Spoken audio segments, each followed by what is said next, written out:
Well, you're just the commentator. I'm the commentator. I'm the MC. You're just saying I'm double jobbing.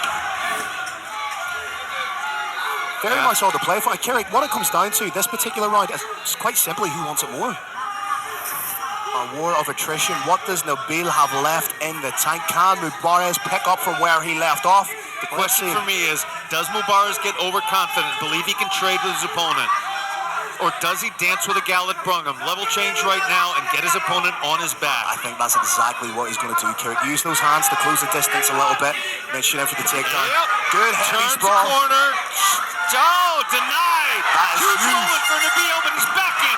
Flares the leg, inside guard. Likely to pass at least a half guard fairly soon. And again, what I really like about Mubaraz throughout the course of this fight, if the first takedown doesn't work for him, he then chains that together for a secondary or a tertiary takedown. So smart. And again, that's the kind of experience that comes from wrestling since you were a kid. This is just a beautiful exhibition of wrestling versus striking.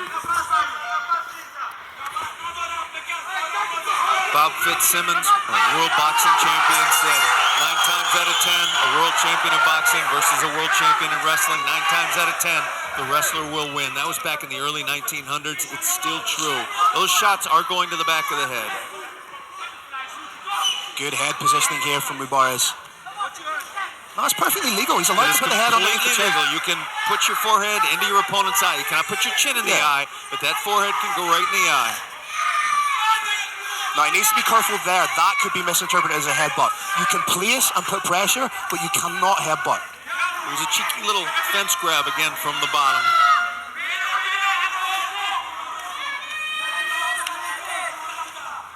In that first round, we saw Mubaraz doing a little bit of lay and pray, not enough damage. Trying to transition a pass here in the half guard or the anchor position, as it's sometimes called. A lot of fighters like to sit in that position and land ground and pound. They feel it's secure for them. Yeah, he's got an underhook. He's got his hips sinking down to his opponent's near thigh. It's a good platform. Not going to land any knockout shots from here. But he's causing damage relentlessly. Every few seconds a shot lands. Some stanzas even more than 1 a second. Transitions. Oh, thought he got the side control. Does not. Happy to sit in that half guard anchor position. I'd like to see a few more elbows landed from this position. Use that hand across the face to frame off and crash the elbow down. I was a huge fan of his body attacks. There's a little bit of it in round 2.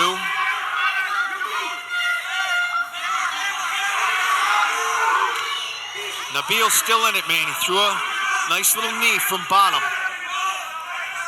But he's getting outstruck, perhaps 20-1 here, 25-1. Reversed. Huge moment. Oh, this is huge for Nabil. Can he change the tide of this fight? 2 minutes left to work. Beautiful hips again. The relentlessness of Mubaraz with the takedowns is incredible. Mubaraz, no, he's denied again. Head getting stuffed. I bet he tries to dive on a leg right away. Pulls guard. Can get a look at something we haven't really seen a whole lot of. This is bound to be frustrating for Nabil. I'll be interested to see how judges scored that first round.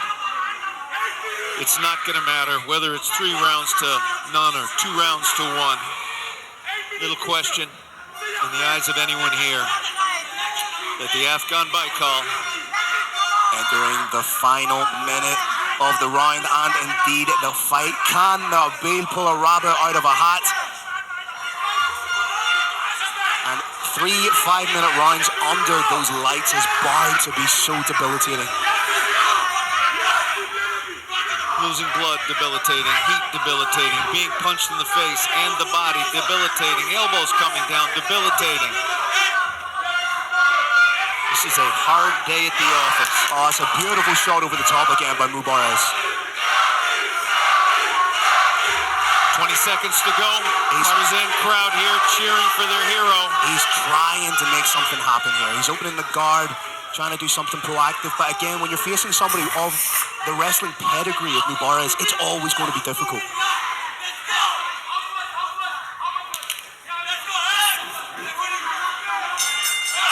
Wow. Brave Nation, that was one extraordinary fight.